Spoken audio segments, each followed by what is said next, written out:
बस दोष ही देते रहेंगे सारे एनवायरनमेंट को। जीवन में ये बुरा, जीवन में वो बुरा, ऐसा गलत हो रहा है, वैसा गलत हो रहा है, मेरे जीवन में सारे दुख हैं, परमात्मा ने मुझे कितनी तकलीफें दी हैं। ये किसके जीवन में तकलीफें नहीं है? भर भर के तकलीफें दी हैं। डेफिनेटली तकलीफें सबको मिली हुई हैं, फिर भी कुछ लोग स्वीकार करते हैं और आगे बढ़ जाते हैं। एक बार इसको मैं applied knowledge, day to day life में इसको कैसे अप्लाई करें। चोट लगी, शरीर को लगी है, आत्मा को नहीं। किसने धोखा दिया? ये मन और कर्मों का खेल है। आत्मा सदा निर्दोष थी, सदा निर्दोष है और सदा निर्दोष रहेगी। नमस्कार, सेल्फ अवेकनिंग मिशन से संजीव मलिक। दोस्तों, हमारा आज का ये एपिसोड खेल खेल में वेदांत। विशेष रूप से मैं आपको बताना चाहूंगा आज हमारे गुरुदेव का संदेश क्या है। गुरुदेव फरमा रहे हैं कि तुम्हारा शरीर संसार का हिस्सा है, लेकिन तुम एक आत्मा हो, परमात्मा का हिस्सा हो। जब तक तुम शरीर से अपना परिचय जोड़े रहोगे, तब तक तुम दुख, सुख, डर और द्वंद से बंधे रहोगे। लेकिन जब तुम जान जाते हो कि मैं आत्मा हूं, तभी तुम सच्चे आनंद, शांति और मुक्तता को अनुभव करते हो। गुरुदेव फरमा रहे हैं कि शरीर के प्रति जो अपना लगाव है, जो अटैचमेंट है, इसको तोड़ने का प्रयास करो। जैसा कि आपको मैंने पहले भी बताया था, खेल खेल में वेदांत का जो मेन रहस्य है, जो टॉपिक है, वो कितनी प्यार से, कितनी शांत और आनंदमय भाषा में हम वेदांत को सीख सकते हैं। हम आत्मा के ज्ञान को सीख सकते हैं, परमात्मा के ज्ञान को सीख सकते हैं। आत्म ज्ञान की बिल्कुल सिंपल सरल व्याख्या बताने जा रहा हूं। तो आज मैं श्रीमद् भागवत गीता का अध्याय 2 का श्लोक नंबर 14 लेने जा रहा हूं, जहां पर भगवान श्री कृष्ण अर्जुन को फरमा रहे हैं, फरमाते हैं कि मात्रा स्पर्शस्तु कौन्तेय शोतेष्ण सुख दुख खदा आगम पयोनि नित्या स्थितिव क्षत्व भारतः। सामान्य इसकी जो व्याख्या है, हे अर्जुन, इंद्रियों और विषयों के संपर्क से उत्पन्न होने वाली सर्दी, गर्मी, सुख, दुख सब क्षणिक हैं। ये आते जाते रहते हैं, इसलिए उन्हें सहन करो। यह श्लोक हमें सिखाता है कि जीवन में जो भी सुख दुख आते हैं वे स्थायी नहीं हैं, उन्हें लेकर परेशान मत होइए। और जैसे बारिश, ऐसा मतलब अगर आप परेशान हो रहे हैं तो ऐसा लगता है जैसे बारिश को देखकर अपने घर को बेच देना। अर्थात इसका मतलब क्या है? ओवरऑल ये तो चलता रहेगा, ये तमाशा कभी खत्म नहीं होगा, लेकिन तुम्हें अपने आप को बदलना पड़ेगा। थोड़ा बदलना क्या है? जो जब तक हम शरीर के मोह से बंधे हैं, तब तक शरीर के दुख सुख में इसी प्रकार से परेशान करते रहेंगे। अब मैं अपनी भाषा में इसको मजेदार भाषा में सिखाता हूं। जैसे कोई बोले, बॉस ने बहुत डांट दी, तुम तुरंत अपने मन को बोलो, श्लोक ऑन, ये डांट याद रखो कि भैया ये तो आगम पयोधि नित्या है। इसका मतलब ये है कि ये तो बस मौसम की तरह है, छाता लो और चलते रहो। मौसम खराब होता है तो क्या करते हो? घर पे थोड़ी बैठ जाते हो। बारिश होती है तो ये थोड़ी हो जाती है कि बैठ थोड़ी जाते हो, अपने काम तो करने, जिसको काम करना है वो तो काम करेगा। तो छाता लो और चलते चलो। अर्थात थोड़ा बचाव करो उस चीज से, लेकिन चलते चलो। जीवन को रोकना नहीं है। बहुत से लोगों के साथ क्या है, बस दोष ही देते रहेंगे सारे एनवायरनमेंट को। जीवन में ये बुरा, जीवन में वो बुरा, ऐसा गलत हो रहा है, वैसा गलत हो रहा है, मेरे जीवन में सारे दुख हैं, परमात्मा ने मुझे कितनी तकलीफें दी हैं। भैया किसके जीवन में तकलीफें नहीं है? भर भर के तकलीफें दी हैं। अगर आप लोगों की कंपैरिजन करो ना, तो आपको लगेगा कि आपकी तकलीफें तो लोगों के मुकाबले में कुछ भी नहीं है। डेफिनेटली तकलीफें सबको मिली हुई हैं, फिर भी कुछ लोग स्वीकार करते हैं और आगे बढ़ जाते हैं। एक बार इसको मैं applied knowledge, day to day life में इसको कैसे अप्लाई करें। चोट लगी, शरीर को लगी है, आत्मा को नहीं। किसने धोखा दिया? ये मन और कर्मों का खेल है। आत्मा सदा निर्दोष थी, सदा निर्दोष है और सदा निर्दोष रहेगी। पैसा खत्म हो गए हैं, चिंता मत करो। धन बाहर का है, तुम भीतर से सदैव अमीर हो। ये है अप्लाइड नॉलेज, ये है अप्लाइड वेदांत, अप्लाइड आत्मा का ज्ञान। इसी प्रकार अष्टावक्र गीता के अध्याय 1 में श्लोक नंबर 11 में महर्षि अष्टावक्र जनक जी को फरमा रहे हैं, मुक्ताभिमानी मुक्तो ही बद्धो बद्धाभिमान्यपि किंवदंती निस्संदेह यथा दृष्टम तथैव ही। इसका मतलब सामान्य व्याख्या क्या है? ये जो मानता है कि मैं मुक्त हूं, वह वास्तव में मुक्त होता है, और जो मानता है कि मैं बंधा हूं, वह वास्तव में बंधन में पड़ा होता है। दुनिया जैसी तुम्हारी दृष्टि है वैसी ही प्रतीत होती है। तो धीरे धीरे अपने आप को इन बंधनों से मुक्त करने का प्रयास करना है। सचमुच आप चाहते हो कि आप बंधनों से मुक्त हो तो बंधनों से मुक्त अनुभव करो।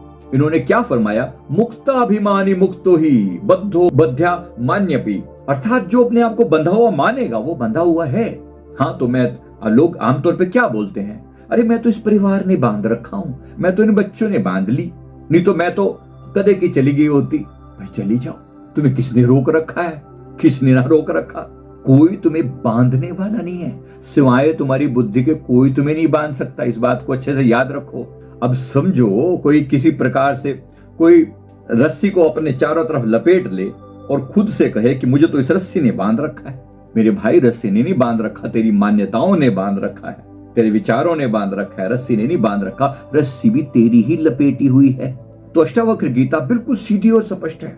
अष्टावक्र जब बोल रहे हैं तो वो किसी तरह की लाग लपट वाली भाषा यूज नहीं कर रहे हैं, सीधी सीधी भाषा बोल रहे हैं। भैया मुक्ताभिमानी मुक्त, जो मानेगा कि मैं मुक्त हूं वो मुक्त है। तो बंधन कहां है? बंधन मान्यता के कारण से है। हाय मेरे बच्चे, हाय मेरा पति, हाय मेरी पत्नी, हाय इनके बिना मेरा क्या होगा, हाय मुझे इतने सारे कर्म निपटाने, कोई कर्म नहीं निपटाने। तुम सदैव मुक्त थे, सदैव मुक्त हो। अभी मृत्यु आ जाए और तुम्हारे मन में एक ही ख्याल हो कि मैं मुक्त हूं, मैं मुक्त हूं। किसी का पाप नहीं रोक सकता आपको मुक्त होने से, नहीं रोक सकता, क्योंकि मान्यता के कारण हमारा बंधन है। इसलिए जैसी दृष्टि वैसी सृष्टि। तो खुद को अब से कहना सर परे, शुद्धो अहम बुद्धो अहम मुक्तो अहम शिवोहम शांतो अहम शांतो अहम आनंदो अहम शिवोहम आनंदो हम मुक्तो हम। बस इतने ही आनंद में, ऐसे ही बड़े प्यार से जीवन में आनंद बढ़ता चला जाए, शांति बढ़ती चली जाए। तुम सोचो, अब मैं अपनी भाषा में इसे एक्सप्लेन करूं, मैं परेशान हूं तो बंध गए। सोचो, मैं तो मुक्त आत्मा हूं तो मुक्त हो गए, मैं तो मस्त आत्मा हूं तो मैं तो मस्त हो गया। सीधा गणित है। मुक्ति मैं आत्मा हूं, बंधन मैं समस्या हूं। कभी दुख आता है, कभी सुख आता है। तो दुख आए तो ये डायलॉग बोलो, ओए दुख तू शरीर पे ट्राई कर, मैं तो सो लूं, तो शरीर पे ट्राई कर जरा शरीर को परेशानी होगी, मुझे तो नहीं होगी। मैं तो मुक्त था, मैं तो मुक्त हूं। याद रखेंगे। रिश्ते में दर्द हो तो सोचो, मैं आत्मा हूं, ये सब मन का नाटक है। रिश्ते तकलीफ दे रहे हैं, कब तक देंगे, कब तक देंगे? जब तक आप उससे बंधा हुआ मानते हो। अभी पीछे किसी बहन से बात हो रही थी, पतिदेव बड़ा परेशान कर रहे थे, बुरी तरह से परेशान कर रहे थे। कहती भैया तलाक चाहिए, अब बंधन तो अपने बांधे हुए हैं। मैंने कहा बहन ले लो, तलाक ले लो, इस बंदे से मुक्त हो। एक 7 फेरे लगाने के वजह से तुम अपने आप को उसके साथ बंधा हुआ फील कर रहे हो, 7 फेरे उल्टे घुमा लो। किसने कोई जबरदस्ती पकड़ के बिठा रखा है? एक मान्यता ही तो है। अब से 8 साल पहले जब तक तुम्हारी शादी नहीं हुई थी, एक अनजान व्यक्ति था। 8 साल पहले जब आपने अग्नि के चक्र लगाए, आपने तब से मान्यता मान ली कि ये व्यक्ति मेरा पति है। बस माने चले जा रहे हो और व्यक्ति दुख दिए चले जा रहा है, क्योंकि पति है तो पति के साथ तो निभानी है, और पति तो परमेश्वर होता है। पता नहीं किसने ये स्टेटमेंट दी कि पति परमेश्वर होता है। भाई स्टेटमेंट अगर देनी थी तो पूरी दी होती। पति अगर परमेश्वर होता है, पत्नी भी परमेश्वरी होती है। उस पत्नी को तुमने क्यों नहीं समझाया? समझाओ कि तुम भी परमेश्वरी हो। पति परमेश्वर है, इसमें डाउट नहीं है, तो पत्नी परमेश्वरी है, उसमें भी डाउट नहीं होना चाहिए। तो हे देवियों, अपनी ताकत को पहचानो। खास तौर पे मैं अपनी बहनों को, क्योंकि मेरा बात उन्हीं के कंटेक्स्ट में चली, तो मैंने कहा कि बहन अपनी ताकत को पहचानो। क्यों अपने आप को बिना बात पे बांध रखा है? वो ऐसे दुख देता है, वो वैसे दुख देता है, वो ऐसी ऐसी बातें बोलता है, दिल को बहुत चुभती है। बहन माफ कर दो, क्षमा कर दो अपने आप को। भलो भयो छूटो जंजाल, और भज गोविंदम भज गोपाल, कोड कट कर दो मन से। ना ये पति है ना मैं पत्नी हूं, काहे की टेंशन ली? कहती भैया मैं छोड़ नहीं सकती, डिपेंडेंसी है। मैंने कहा ठीक है कोई बात नहीं, पैसा तो दे रहे ना, खर्चा तो दे रहे ना, दे ही जान दे। चुपचाप अपने मन से तोड़ दो। अगर शारीरिक रूप से नहीं संभव तो मन से तोड़ दो कि काहे का पति, किसका पति, कौन सा पति। मानना ही नहीं है। एक अनजान व्यक्ति के साथ जैसे बिहेव करते हो करो। दिक्कत क्या है? मान्यता मेरा है, निभानी है। दुख दे रहा है, दर्द दे रहा है, कितने दिन दे लेगा? आत्मा मुक्त थी, मुक्त है। जितना निभा सकते हो प्यार से निभा लिया। 8 साल हो गए निभाते निभाते। ऐसे ही हम सबको भी जिंदगी का साथ संभालते हुए सालों जन्म बीत गए हैं। अब माफ कर दो, अब क्षमा कर दो। अथा तो मुक्ति जिज्ञासा, मुक्ति चाहिए, मुक्ति चाहिए, उससे नीचे बात नहीं होगी। अब मुक्ति चाहिए, बस मुक्ताभिमानी मुक्ता, जिसने मान लिया कि मैं मुक्त हूं तो मैं मुक्त हूं। इस प्रकार बड़े प्यार से बार बार फेल हो रहे हो तो कहो मैं अनुभव ले रहा हूं, मैं बंधा नहीं हूं, मैं बंधा नहीं हूं। किसी ने जज किया, कहा ये उसकी सोच है, ये मेरी नहीं है, मैं उसकी सोच से बंधा हुआ नहीं हूं, मैं यही हूं। मैं आत्मज्ञान के अफर्मेशन में आपके साथ भी शेयर कर रहा हूं। मैं शरीर नहीं हूं, मैं शुद्ध आत्मा हूं। जब मैं कहूं तो मेरे साथ प्यार से दोहराए, मैं शरीर नहीं हूं, मैं शुद्ध चैतन्य आत्मा हूं। मैं शरीर नहीं हूं, मैं शुद्ध चैतन्य आत्मा हूं। कोई मुझे बांध नहीं सकता, मैं जन्मजात मुक्त हूं, मैं जन्मजात मुक्त हूं, मैं जन्मजात मुक्त हूं। इसी प्रकार से दुख और तकलीफें मुझ तक पहुंच ही नहीं सकती, दुख और तकलीफें मुझ तक पहुंच ही नहीं सकती। मैं परम आनंद स्वरूप आत्मा हूं, मैं परम आनंद स्वरूप आत्मा हूं। दुनिया बदल सकती है लेकिन मेरी आत्मा सदैव अडोल है, मेरी आत्मा सदैव अडोल है, मेरी आत्मा सदैव अडोल है। दुनिया बदल सकती है लेकिन मेरी आत्मा सदैव अडोल है। हर परिस्थिति मुझे जागृति की ओर लेकर जा रही है। All kind of situations that are happening all around, they are taking me, they are leading me to awakening. Awakening most important is कि मैं जाग जाऊं। ये सारी परिस्थितियां इसीलिए बनाई गई हैं ताकि तुम इनसे मुक्ति का चांस, ताकि तुम इनसे मुक्त होने का प्रयास करो। अच्छा है, मैंने उस बहन से कहा अगर तुम्हारा पति तुम्हें दुख देने वाला ना होता, तुम्हें बहुत प्यार करता, तो तुम्हारे पता तुम्हारी क्या हालत होनी थी। तुम बार बार मांग करती मुझे तो यही पति चाहिए जन्म जन्म में, फिर बंध जाती, तुम भी बंध जाती और वो भी बन जाता। क्योंकि स्त्रियों की एक बहुत बड़ी दिक्कत है, क्षमा चाहता हूं, आदर पूर्वक बोल रहा हूं, चीजों को जो मेरा है वो बना रहे। पुरुषों की अपनी दिक्कत है, स्त्रियों की अपने ढंग की दिक्कत है। पुरुष मैं पर जोर देता है, स्त्रियां मेरे पर जोर देती हैं। जो मेरा है वो बना रहे, बंधा रहे, जन्मों जन्मों तक मुझे यही पति चाहिए। अरे क्यों चाहिए भैया, क्षमा कर दो, आप भी माफी मांगो, आप भी मुक्त हो जाओ, उसको भी मुक्त होने दो। बट ठीक है, इस जीवन में अच्छा लगा तो अच्छा लगा, बुरा लगा तो भी अच्छा ही लगा। शुक्र है कि ऐसा मिला जिसके साथ तुम बंधी नहीं हो। मुक्त होने की प्रयास करो। मैं सत्य का अनुभव कर रहा हूं, हर पल मैं सत्य का अनुभव कर पा रहा हूं। मेरी चेतना विस्तार कर पा रही है, मैं मुक्त हूं। एक बार अच्छे से याद रखेंगे।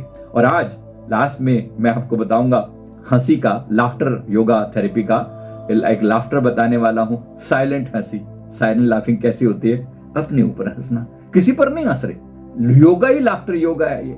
तो बड़े प्यार से अंदर से हंसना है, शांत मुद्रा में बैठना है। क्या करना है, मुंह से आवाज नहीं आनी चाहिए, मतलब मुंह नहीं खुलना चाहिए। अंदर से हंसो, जोर से, फेफड़ों से हंसो, पेट से हंसो। जिंदगी इतनी आनंदमयी है, बहुत गंभीर होने की जरूरत नहीं है। यहाँ पर जब बात ही खेल खेल में वेदांत की चली है, खेल खेल में आत्मज्ञान की चली है, तो खेल खेल में ही सिखाएंगे, खेल खेल में आत्मज्ञान सिखाएंगे। हंसते गाते आत्मज्ञान को उपलब्ध करवा के दिखाएंगे। जरा चलिए साथ साथ, तो मजा आ जाएगा। बिना आवाज के हंस के दिखाइए। लास्ट में साइलेंट हंसी, बिल्कुल हंस रहे हैं, कोई आवाज नहीं आ रही, हंस सकते हैं। प्लीज कृपा निधान, खुद पर कृपा कीजिए। मैं एक प्रसन्न आत्मा हूं, कहिए अपने आप से, मैं एक प्रसन्न आत्मा। जो मानोगे वो हो जाओगे। काहे को चेहरे पर ये 11:15 बजा रखे हैं, काहे क्यों बजा रखे हैं भाई? थोड़ा प्रसन्न कहिए ना अपने आप को। मैं एक प्रसन्न आत्मा हूं, मैं एक आनंदमयी आत्मा हूं, मैं एक प्रसन्न आत्मा हूं, मैं एक आनंदमयी आत्मा हूं, मैं आनंदमयी आत्मा हूं। मैं हंस सकता हूं संसार की समस्त बुरी से बुरी परिस्थितियों के बावजूद। ऐसा नहीं कि मेरी जिंदगी की सारी समस्याएं सोल्व हो गए, लेकिन फिर भी हंसा जा सकता है। अंदर की चिंताओं पर हंसा जा सकता है, मन के उल्टे सीधे ख्यालों पर हंसा जा सकता है। अरे तेरा ड्रामा खत्म है मेरे मन, काहे उलझा रखा तुमने मेरे। तो बड़े प्यार से 3 मिनट तक जरा हंस के दिखाना है सभी ने। अंत में आता है सेवा कार्य। किसी के भीतर के दर्द पर नहीं हंसना, आज उसके लिए प्रार्थना करना। जो व्यक्ति अभी हमने हंसा, अपने ऊपर ही हंसा, अब हम सेवा कार्य में जुटेंगे। जरूर एक दिन का एक महान सेवा कार्य पकड़ लें, कुछ करें। किसी थके हुए व्यक्ति को बैठने की जगह दीजिए, किसी परेशान व्यक्ति को बिना जज किए सुनिए, उसके भीतर की बात सुनिए, क्या कह रहा है वो, अच्छे से सुनिए। सबके साथ अच्छा होगा, तुम्हारा कल्याण हो, ऐसा किसी के लिए दिल से दुआ कीजिए, ब्लेसिंग दीजिए उसको, तुम्हारा कल्याण हो, तुम्हारा कल्याण हो, तुम्हारा कल्याण हो, तुम्हारा कल्याण हो। मेरा अंतिम आज का संदेश, मेरे प्यारे आत्मन, तुम खेल खेल में परम सत्य को जान रहे हो। यही सच्ची शिक्षा है। जहां हंसी है, सेवा है और आत्मा का गहरा अनुभव है, जीवन इतना भी गंभीर नहीं जितना तुम्हारा मन ये बताता है। चलो आत्मा के खेल में मगन होते हैं, आनंद में होते हैं। Thank you very much. केवल 2 श्लोकों में हमने वो देने का प्रयास किया है जो श्लोक किताबें नहीं दे सकती, इसलिए दुख और सुख से पार निकलने का प्रयास करो। मैं उम्मीद करता हूँ आपको एपिसोड जरूर अच्छे लग रहे हैं। वीडियो को लाइक कर दें, चैनल को जरूर सब्सक्राइब कर लें और नोटिफिकेशन आइकन जरूर दबा दें। Thank you very much. बहुत बहुत शुक्रिया, बहुत बहुत शुक्रिया। Thank you very much.